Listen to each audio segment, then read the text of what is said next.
por un momento queda en pausa y después podría continuar, o dependiendo la consecuencia que hizo la suspensión, podría disolverse esa relación de trabajo.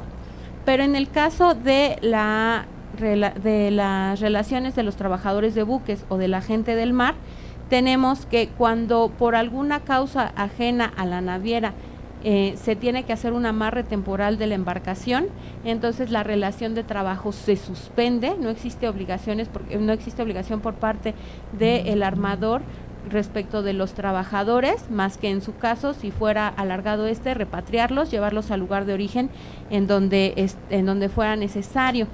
Cuando queda amarrado, pero por una causa de alguna avería de esta embarcación, no se considerará una suspensión, toda vez que sí es una causa imputable de la naviera o del armador.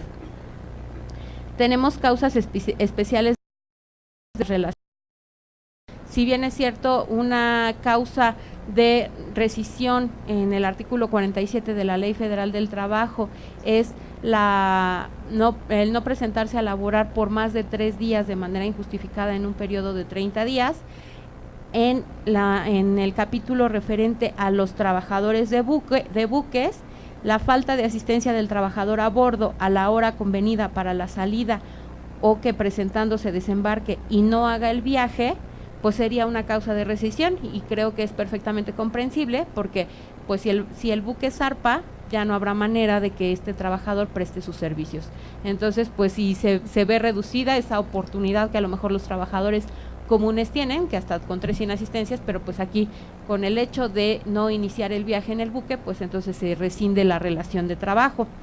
Otra podría ser encontrarse el trabajador en estado de embriaguez en horas de servicio mientras el buque esté en puerto, al salir el buque o durante la navegación.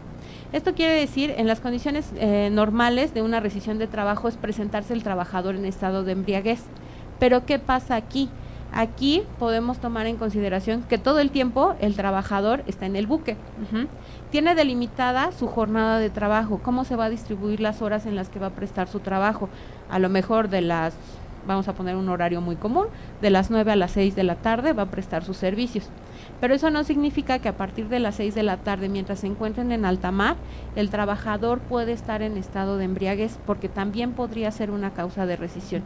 Porque de acuerdo a lo que establece, encontrarse en estado de embriaguez en horas de servicio mientras el buque esté en puerto. De 9 a 6, si el buque está en puerto, solamente me tengo que abstener de presentarme en estado de embriaguez, pero después de las 6 de la tarde podría, en su caso, estar en estado de embriaguez.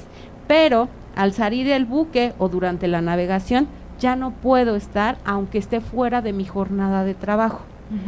Esto sobre todo, pues tendríamos que atender que en un caso de emergencia, pues los trabajadores tienen que estar, aunque no estén prestando sus servicios, tenemos la obligación de los trabajadores, que se suma que en un estado de emergencia puedan brindar su ayuda para cuando peligran el centro de trabajo, que en este caso se considera la embarcación, peligra el centro de trabajo, peligran sus compañeros o peligra el mismo patrón. Entonces, por ello es que no se permite que haya ese estado de embriaguez. Y así se va dando la serie de causas de rescisión específicas, la cancelación o revocación definitiva de los certificados de aptitud o de las libretas de mar exigidos por las leyes y reglamentos. Si el trabajador no se encuentra en aptitud de prestar sus servicios porque le falta cumplir con algún documento de acuerdo a las condiciones generales, se le dan 2 meses para que recupere, obtenga los documentos que necesita y puede continuar la relación de trabajo. Aquí pues precisamente porque la relación de trabajo se está dando en este momento y el viaje lo tengo que hacer en este momento, pues entonces la rescisión de la relación de trabajo se va a detener, se va a quedar totalmente rescindida. Y en el caso de las causas de terminación de la relación de trabajo, para que se den, sobre todo se tiene que considerar mucho en qué momento el viaje o en qué lugar se encuentra la embarcación, porque no se puede dar por terminada una relación de trabajo si se encuentran en alta mar. También, si es una relación de trabajo por tiempo determinado, y se encuentran en puerto, pero están a punto de zarpar para la semana siguiente y los trabajadores ya no desean continuar, entonces tienen que avisar con 3 días de anticipación que ya deciden que lo que quieren es terminar la relación de trabajo, pero una vez iniciado ese viaje ya no podrían manifestar la causa de terminación porque ya se inició el trabajo. Precisamente esta no es una limitante, sino a lo que atiende es a las condiciones específicas en las que se presta el trabajo. Por ello es que no se puede dar de esa manera, tampoco se puede considerar ni que los están secuestrando ni nada, sino que una vez que iniciaron el viaje, pues no es posible que se pueda dar la terminación de esta parte. Esto es lo que la legislación, la Ley Federal del Trabajo, considera respecto o tiene reglamentado respecto a la gente del mar. Podemos presumir que se trata de garantizar varios derechos de las personas que se van a encontrar en estos supuestos prestando sus servicios, pero la realidad es que a pesar de encontrarse regulados, pues no se tiene la certeza, la seguridad, no hay certificaciones reales, no existe la inspección en el trabajo suficiente para que las embarcaciones mexicanas sean supervisadas y se considere que todos los puntos de las obligaciones de los patrones se están cumpliendo a detalle para que la prestación del trabajo de la gente del mar se dé en lo que para el derecho internacional es un trabajo decente. No necesariamente ocurre así. Desgraciadamente, a pesar de que sean navegaciones formales, existen relaciones de trabajo informales. Y pues a mí me gustaría dar un mensaje muy pequeño respecto a que, si bien es cierto, lo tenemos regulado, se trata de trabajar por mejorar en todos los aspectos las relaciones de trabajo. En particular, se dan estas adecuaciones, estas inspecciones en el trabajo, no se lleva a cabo. Y pues yo creo que así como el ser astronauta o ser bombero, de pronto a los que cuando fuimos niños, o sobre todo los hombres, pues a lo mejor se imaginaban como tener la vida de un marino, ¿no? O estar en un barco, pero pues lo que se imagina es estar ahí parados, a lo mejor como capitanes, moviendo el timón, pero la realidad es que las personas que desarrollan su vida en alta mar, porque es su trabajo, porque es su subsistencia, no tienen las condiciones ideales para poder llevar este trabajo. Muchas veces se aceptan estas condiciones porque lo que se busca es sobrevivir, y entonces sería importante poner atención en este tema para que se pudieran regular realmente. Una cosa que no permite también tanto desarrollo de las embarcaciones mexicanas es que la limitante que pretende garantizar los empleos de los mexicanos hace que muchos no quieran poner su bandera mexicana porque solamente van a poder contratar mexicanos. Entonces pueden necesitar tener otros trabajadores, eso limita, el número de embarcaciones mexicanas cada vez va en detrimento, y entonces pues por muy regulado que esté, lo que no está regulado son la parte de los barcos, las embarcaciones que no tienen bandera mexicana, y entonces también es una fuga de esa regulación a los derechos de la gente del mar. Gracias.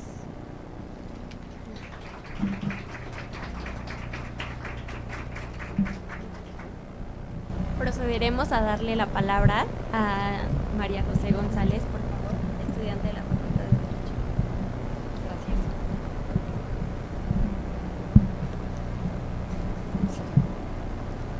Hola, buenas tardes. Mi nombre es María José González Macías, soy estudiante de la Facultad de Derecho.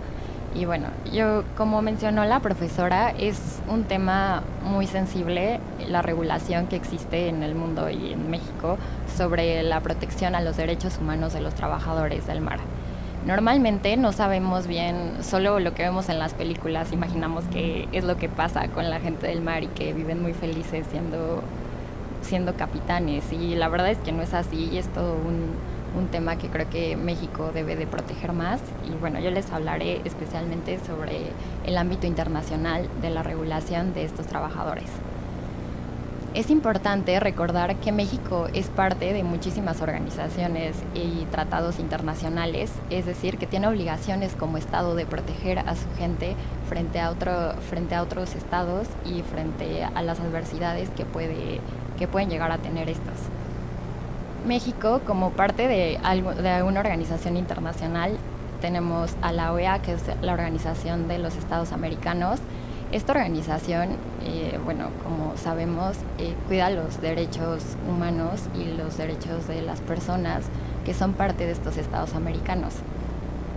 México ha adquirido diferentes compromisos con la OEA, con la Organización Internacional del Trabajo, OIT, y la Organización Marítima Internacional. Primero quiero empezar con la OEA. En la Carta Fundacional de esta organización, que fue firmada en 1967, se establece en el artículo 45 la importancia del trabajo y se reconoce al trabajo como un derecho y deber social que otorga dignidad a las personas y a los trabajadores. Y también indica que deben prestarse ciertas condiciones al trabajo, es decir, darle una protección, no simplemente decir, ok, es el trabajo y es un derecho, sino que debe asegurar que exista con un salario justo, que regreses con vida y con salud después de hacer tu trabajo y sobre todo que les des una buena calidad de vida a los trabajadores y así como a su familia. Una forma de protección que creemos que es importante es la que nos da la OIT y la OMI en conjunto al crear el convenio sobre el trabajo marítimo, que fue firmado en 2006. Lamentablemente, México no ha ratificado este convenio. Este convenio entró en vigor en 2013. Sin embargo, muchos países lo han adoptado y México no es uno de ellos. Por lo que es importante decir cuál es la importancia de este convenio y su aplicación a nivel internacional, así como el papel que juega. El siguiente organismo que quiero tocar es la OIT y la OMI. La OIT es el organismo encargado a nivel internacional de dar protección a los trabajadores de todos los ámbitos. Hablaremos especialmente sobre la gente de mar, que la OIT en 2001 hizo un estudio que se llama Resolución Ginebra 2001, en el cual se dio cuenta que este sector estaba muy abandonado y no había una regulación adecuada a la actualidad, sino que desde 1920 hay tratados, pero que no estaban actualizados y que de tantos que había ya no había por así decirlo, un control sobre los tratados y las obligaciones que tienen los estados con cada uno de estos tratados. Por lo cual decidió en 2001 hacer un estudio y al darse cuenta que este trabajo es de los más antiguos que ha existido en todo el mundo, fue necesario hacer una recopilación de estos tratados emitidos por la OIT y la OMI y juntarlos para hacer este convenio en 2006. La OIT, les citaré lo siguiente que venía en el tratado. Dice: tomando en cuenta el contexto de la vida laboral de la gente de mar, el cual transcurre fuera de su país de origen y que sus empleadores tampoco suelen estar ubicados en su país, resulta indispensable contar con normas internacionales eficaces para este sector, las cuales también deben ser aplicadas en el ámbito nacional. Es por eso que es importante que México se vuelva parte de este convenio, porque al ser algo tan común y tan antiguo, hay muchas veces que las personas que se dedican a este tipo de empleos son personas de escasos recursos, migrantes, que buscan este trabajo para saltar de un país a otro. Entonces, es necesario cumplir con las regulaciones internacionales. México, como dijo la profesora, tiene su regulación interna, sin embargo, no es comparable con la amplitud y la especificidad que se le da a cada uno de los ámbitos laborales de los trabajadores. No se le da esa importancia a los trabajadores en México de este ámbito de la gente del mar. El contexto de la gente de mar muchas veces es de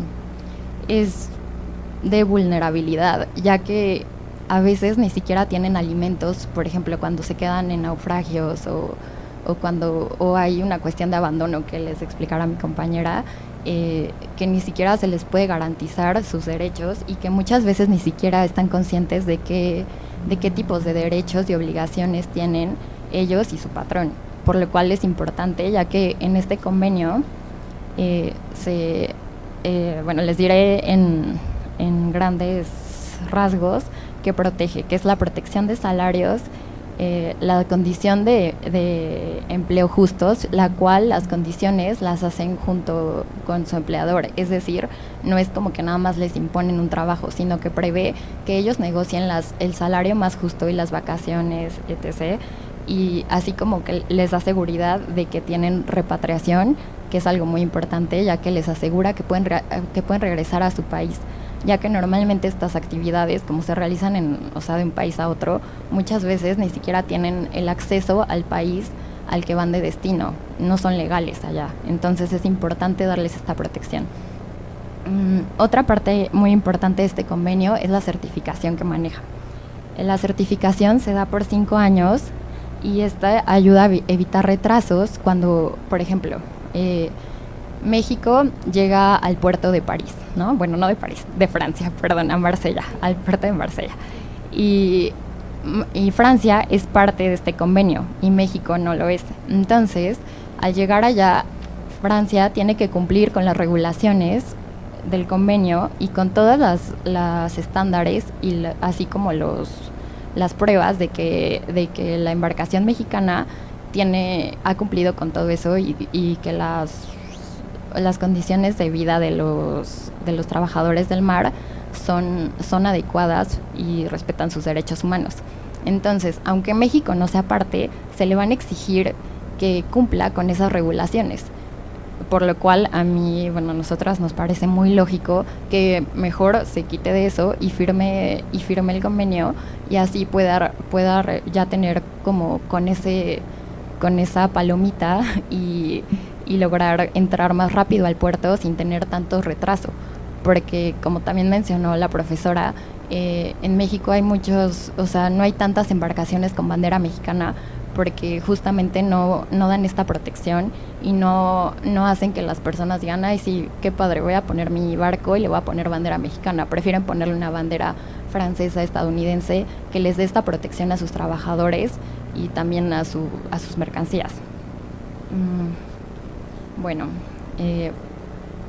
por mi parte sería todo. Le paso la palabra a mi compañera Brenda.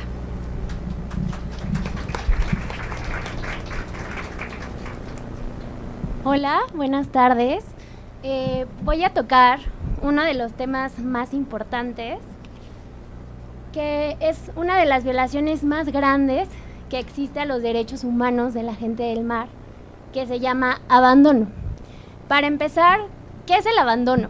Y voy a citar una definición de la doctora Francisca Bernal, que fácilmente es la ruptura de vínculos entre el propietario y un buque y la gente de mar. Ahora, es importante puntualizar que el abandono no se encuentra regulada esta figura en nuestra legislación nacional. Sin embargo, en el convenio la vamos a encontrar regulada. Y más adelante voy a hacer un análisis de por qué la importancia de que México forme parte en virtud de esta violación que es el abandono. Ahora, para que se considere un abandono, ¿qué características debemos de cumplir? El convenio nos solicita que debemos cumplir 3 características principales para que se clasifique abandono. Primero, el dueño del buque, el naviero, debe de primero desvincularse por completo de sus obligaciones con la tripulación, no sufraje el costo de la repatriación de la gente de mar y haya dejado a la gente de mar sin la manutención y el apoyo necesario para permanecer en la embarcación. Por ejemplo, está un barco mexicano con bandera mexicana, tripulación mexicana y tiene que llegar al puerto de Hamburgo.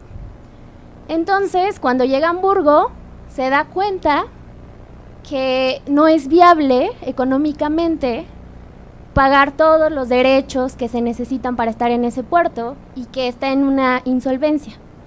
Y es más fácil su ponderación económica por la gran industria y decide dejar a la tripulación y al barco en abandono por completo, en primer lugar en un país donde los tripulantes no son nacionales. En segundo lugar, en una lengua que ni siquiera conocen, que en este Hamburgo se encuentra en Alemania y hablan alemán. Y en tercero, o sea, la moneda que circulamos es mexicana y allá utilizan euro. Entonces, evidentemente, estas personas se van a encontrar pues en graves problemas. Porque ¿quién va a responder en ese puerto por ellos si el naviero decidió abandonar la embarcación, el dueño? Ahora voy a hablar de las principales causas, que ya les mencioné una, que es la insolvencia. Las principales causas de tomar esta decisión del dueño de abandonar el buque son económicas, porque evidentemente, pues esto involucra que no ven a las personas, a la gente de mar como trabajadores, sino como signos de pesos. Entonces hacen un balanceamiento económico, que es más fácil dejar el buque. Entonces una es insolvencia. La otra es quiebra. Muchas veces estos dueños se encuentran en problemas judiciales en otros países y incluso les llegan a embargar sus acciones y quedan en completa quiebra y no tienen dinero para pagar los servicios del buque, que sería el diésel, las solicitudes, los certificados en puertos extranjeros. Y otra importante, que es la detención de un buque por los acreedores. Muchas veces en estos procesos judiciales, al embargar los buques, ya el buque se encuentra embargado, llega a Hamburgo y sabe que tiene que abandonar el buque por completo porque es un embargo. Y bueno, los tripulantes, la misma historia, se quedan ahí sin dinero, sin alimentos, sin hospedaje. Y otro punto importante es que muchas veces cuando entramos a un país debemos de cumplir un número de requisitos. Entonces, como vas en embarcación, tienes un número de días para permanecer ahí. Pero si te abandonaron y te dice el Estado, te tenías que quedar 15 días, pero ya llevas 20 días, ahora soy ilegal. Entonces, ¿qué pasa? Pues evidentemente la gente de mar ahora es ilegal, está en otro problema, porque es un indocumentado en ese país y tiene que regresar a su lugar de origen, ¿no? A México. ¿Y cómo va a regresar? Entonces, ese también es un punto desfavorable para el trabajador. Y finalmente también se dan cuestiones que, por ejemplo, llega el buque a Hamburgo y le dicen, a ver, naviero, debes de cumplir, ¿dónde está tu condición laboral? ¿Dónde está tu certificado de higiene? Y, híjoles, no los tengo. Entonces no le dan acceso al buque que entra al puerto alemán y bueno, ahora en lo que cumple el naviero, que es más fácil abandonar el buque. Entonces esas son las principales causas de abandono. Ahora, ¿qué pasa? ¿Cuáles son las consecuencias del abandono? Una de las consecuencias es la ocupación efectiva. ¿Qué es la ocupación efectiva? Bueno, esto perjudica la destreza y las habilidades profesionales de la persona, de la tripulación, porque ellos constantemente están prendiendo las calderas, poniendo en marcha el barco, y esto prohíbe que este trabajador pueda desempeñar su trabajo y evidentemente no va a estar actualizado, y también los días que esté en abandono, pues no va a poder trabajar en otra parte y puede perjudicar su profesionalidad y promoción laboral, ¿no? Porque cuando termine y regrese a México y busque trabajo, le van a decir, última experiencia laboral, ¿no? Que aquí piden, ¿cuál es tu experiencia laboral? No, es que estuve abandonado en Hamburgo 6 meses. Híjoles, ¿no? Y creo que eso lo perjudica demasiado en este caso al trabajador. La segunda es una afectación de futuras oportunidades laborales, porque ahora resulta que soy ilegal en Hamburgo. Ah, bueno, entonces migración me va a hacer una nota en contra de que estoy ilegalmente en un país trabajando. ¿Y qué va a pasar? Ahora regreso a mi país, busco trabajo y una embarcación alemana para un viaje en Hamburgo. Híjoles, es que no puedes pasar porque en 2005 fuiste ilegal. ¿Qué le va a decir el dueño? Muchas gracias, no puedes trabajar. Entonces eso perjudica a nivel global su capacidad de poder desempeñar un trabajo. Ahora, la remuneración, que es uno de los pilares más importantes, un elemento esencial de la relación laboral, que impide al trabajador satisfacer sus necesidades principales como persona y de su familia. Porque obviamente vamos a estar en alta mar, en otro territorio, y pues mandamos el dinero a nuestras familias, y ahora si nadie me va a pagar, ¿qué va a pasar con mi familia y conmigo? Ahora, vamos a la siguiente, que es la protección de la integridad de la persona. Esto es muy importante, ya que tocamos temas muy complejos, que es la dignidad humana, ya que este trabajador se va a encontrar en estado de necesidad porque no va a tener agua potable, no va a tener alimentos y va a tener la presión de la autoridad que se esté subiendo cada día, cada semana, a revisar qué está pasando, por qué está el barco abandonado, por qué nadie ha pagado los derechos del barco. Entonces, esa presión evidentemente afecta su salud física, porque ya no tenemos medicamentos, psicológica, y también su entorno social, porque es un estrés que someten al trabajador. Y finalmente, una consecuencia del abandono es la obligación del patrón de no asumir sus gastos derivados del abandono. ¿Por qué? Porque no va a pagar diésel, y el diésel ¿para qué nos va a servir? Pues para calentar el barco. Puede que esté en Noruega y haga mucho frío, el barco tiene que estar caliente, no voy a tener diésel, no puedo calentar, no puedo hacer de comer, no puedo hacer muchas actividades, y esas son consecuencias del abandono. Y bueno, vamos a los derechos humanos lesionados como consecuencia del abandono. Evidentemente es el derecho al trabajo.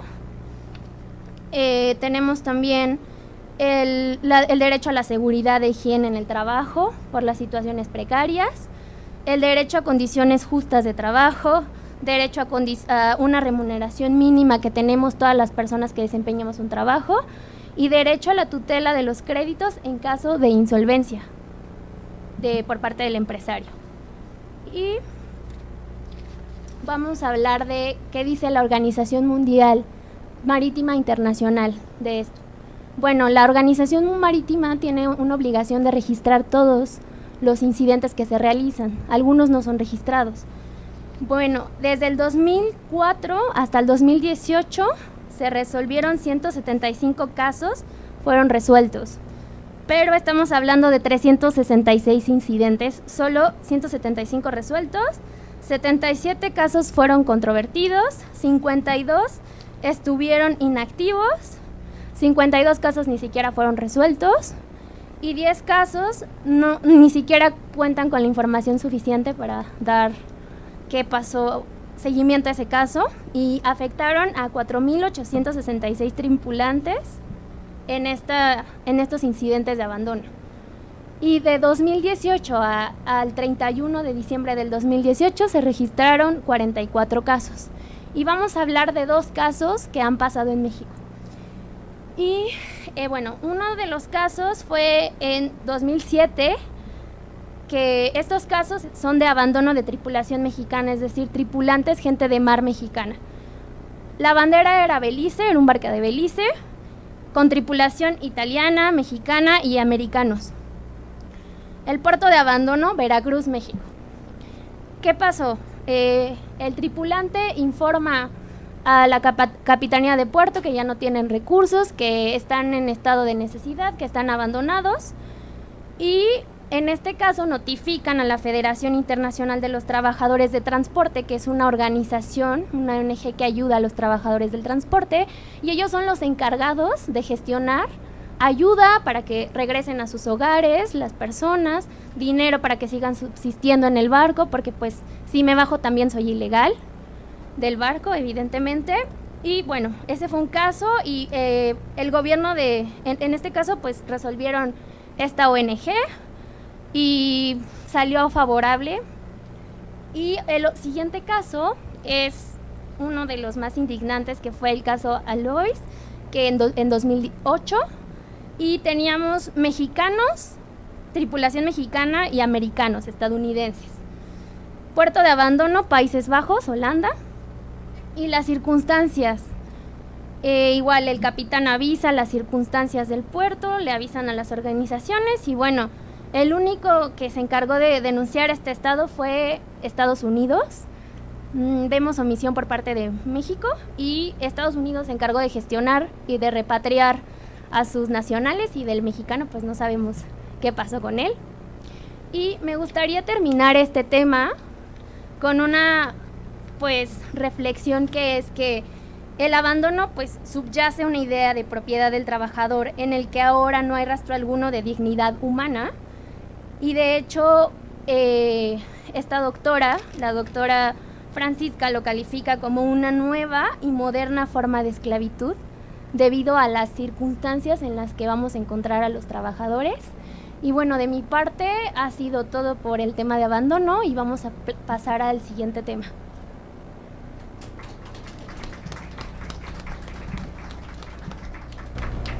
Hola, buenas tardes. Yo les voy a hablar ahora de la violación de derechos en el sector pesquero. Ya les comentaron un poco a rasgos generales la situación de la gente de mar, la legislación nacional e internacional que compete en manera general a la gente de mar. Sin embargo, debido a la situación muy particular que representan los pescadores y a la intensidad de este trabajo, consideramos importante hacer un análisis un poco más profundo de estos trabajadores. Bueno, primeramente, la industria pesquera resulta sumamente importante en el mundo, sobre todo en países en vías de desarrollo, en los que todavía dependen económicamente mucho de esta actividad. Por ejemplo, México es el cuarto lugar en el mundo debido a su volumen de pesca.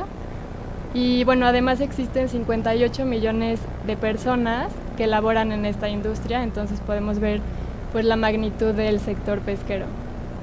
Además podemos ver que el 90% del trabajo forzado en el mundo proviene de estos trabajos intensivos como es la pesca, y además, de acuerdo con la Organización Internacional del Trabajo, esta problemática se ve todavía más agravada, porque como comentaban anteriormente mis compañeras, suelen emplear a personas que están en una situación migratoria irregular y que incluso algunas de ellas son víctimas de trata, entonces no se van a poner a exigir mucho a los empleadores porque están ya en una situación vulnerable. Para un poco contextualizar y que se den cuenta de la intensidad que representa este trabajo en la pesca, aproximadamente 24,000 pescadores mueren cada año desempeñando su trabajo. Y esto se debe a abusos laborales que existen, como el trabajo infantil, la explotación y la esclavitud incluso en algunos casos. Todo esto, además aunándole que toda esta problemática existente, los pescadores se encuentran aislados casi por completo de cualquier legislación internacional en la materia. De hecho, el convenio que les mencionaban anteriormente sobre el trabajo de la gente de mar excluye expresamente a los pescadores de la aplicación de este convenio. Entonces, la Organización Internacional del Trabajo se dio cuenta del problema que estaban sufriendo los pescadores y decidió crear este convenio sobre trabajo en la pesca en 2007. Sin embargo, cabe resaltar que este convenio entró en vigor hasta noviembre de 2017, ya que fue en esta fecha cuando se juntaron los 10 países que ratificaron el convenio. Cabe mencionar que este convenio tampoco ha sido ratificado por México, sin embargo tampoco ha sido ratificado por otros países como España, que se considera que su legislación nacional en materia de pesca es en realidad muy protectora de los trabajadores, pero cuando les preguntaron a las autoridades en España por qué no ratificaban este convenio si se consideraba que ya cumplían con en realidad casi todos los derechos establecidos aquí, mencionaron que ellos en realidad no tienen un sistema de supervisión e inspección de que se cumplan estos derechos, que es en realidad lo que nos importaría, saber si se está cumpliendo con la legislación. Entonces, hay muchos países que por todo el tema y todo el contexto de la pesca están renuentes a ratificar el convenio y como consecuencia hay muchos pescadores que están sufriendo las consecuencias. Ahora les voy a explicar un poco a grandes rasgos el convenio de trabajadores de la pesca, también conocido como el convenio 188 de la Organización Internacional del Trabajo. Primero, les tengo que mencionar el ámbito de aplicación. Evidentemente aplica a los trabajadores de embarcaciones dedicadas a la pesca, excepto aquellos que sea por pesca de supervivencia y aquellos que sean por actividades deportivas. También este convenio menciona que solo se aplicará a aquellas embarcaciones con una eslora de 24, igual o superior a 24 metros. Como pueden ver en la siguiente imagen, bueno, la eslora es la longitud del barco, que va desde la proa hasta la popa. La proa es la parte superior del barco, que es la que corta el agua cuando el buque está navegando, y la popa es la parte trasera del barco, que es donde se encuentran las hélices del barco. Entonces, siempre y cuando la longitud, la eslora del barco sea de 24 metros, entonces va a aplicar el convenio a estos trabajadores. Ya dependerá de cada estado decidir si a las embarcaciones más pequeñas les aplica o no la protección de este convenio. Bueno, asimismo, existen unas protecciones, por ejemplo, se da el certificado médico obligatorio para que los pescadores puedan laborar como tal. El fundamento de esto es que se intenta que una persona que está enferma y cuya situación podría agravarse estando a bordo de una embarcación no lo haga.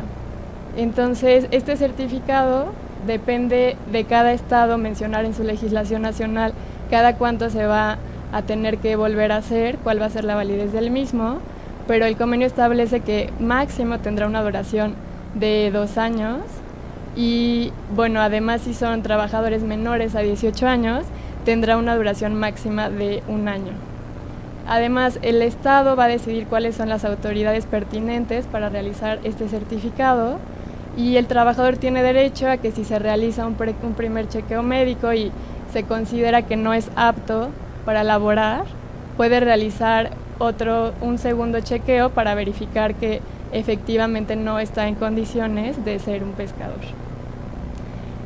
Además, se busca que haya una lista de tripulantes a bordo de la embarcación y el acuerdo laboral de cada uno de ellos.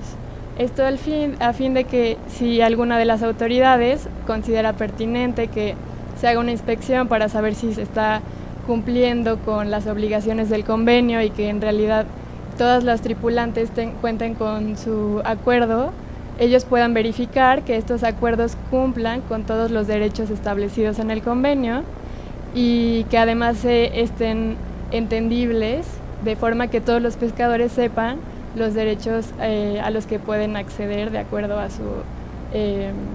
su contrato de trabajo.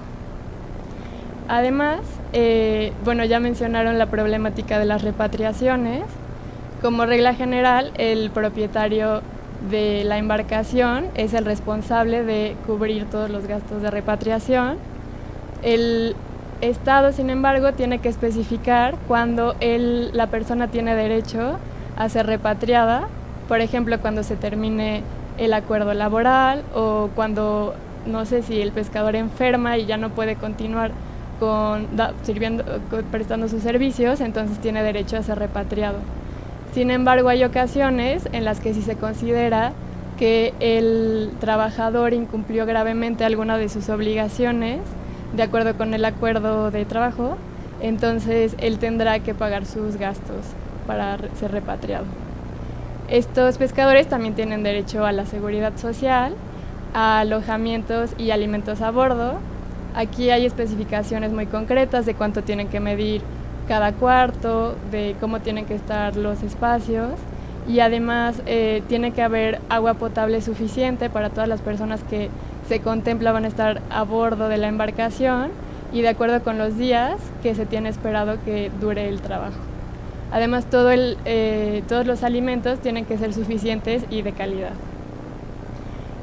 Aunado a lo anterior, el propietario tiene la obligación de proporcionar todos los recursos económicos que el capitán vaya a necesitar para dar cumplimiento a todas estas obligaciones contenidas en el convenio, porque una vez que se esté ya en la embarcación, el capitán va a ser el responsable de supervisar e inspeccionar que todas estas obligaciones y derechos pues estén efectivamente llevándose a cabo. Por último, la edad mínima para poder ser pescador, de acuerdo con el convenio, son 16 años. Sin embargo, se tiene la excepción de que si en el estado la educación obligatoria termina a los 15 años, en esos estados se puede ser pescador a los 15 años, o si es a los 16, entonces el estado puede agregar en su legislación nacional que en vacaciones esta persona podrá, a pesar de tener 15 años, laborar como pescador, siempre y cuando no sean trabajos muy intensos. Para trabajos muy intensos se tiene que ser mayor a 18 años y nadie menor a 18 años puede tener una jornada nocturna que, bueno, dependerá de cada estado definir qué es para ellos el trabajo nocturno, pero de acuerdo al convenio no puede ser nada que sea a que la jornada empiece después de las 12. Eso ya se considera siempre trabajo nocturno. Bueno, eso sería todo por mi parte. Solo, bueno, el motivo de esta mesa es como un poco explicarles la problemática existente de toda la gente de mar, de todas las cosas que sufren, de la importancia de que México ratifique estos convenios a fin de garantizar los derechos a estas personas que por el contexto y las condiciones de trabajo ya están muy desprotegidas. Y bueno, esperamos que les haya sido de utilidad. Muchas gracias.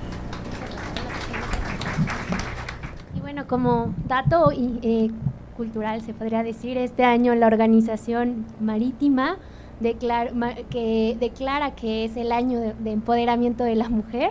Y bueno, da la casualidad de que somos puras mujeres en esta mesa.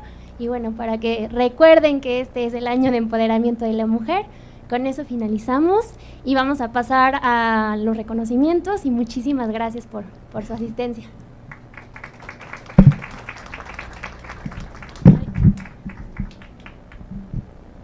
Bueno, nuevamente les pido que le den un aplauso a los ponentes que lo hicieron de manera extraordinaria el día de hoy por toda la investigación y el tiempo que les llevó a cabo lograrlo. Antes que nada, quisiéramos, a nombre de todo, agradecer a la licenciada Lorena Gabriela Becerril por habernos apoyado y por ser la experta en el tema. Entonces le pido que le den un aplauso a ella y procederemos a entregarle su reconocimiento por su excelente participación.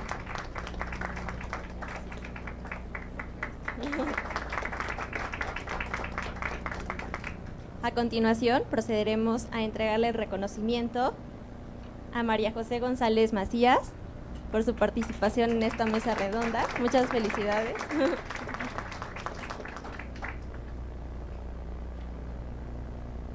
Posteriormente, sigue la alumna Gema Liliana Naveja Romero. Muchas felicidades. Un aplauso, por favor. Y finalmente, Brenda Michelle Valtierra de la Rosa. Un aplauso. Y como lo dijimos, fue un honor para nosotros poder brindarles toda la información y muchas gracias a todos por estar aquí, lo agradecemos. También un aplauso.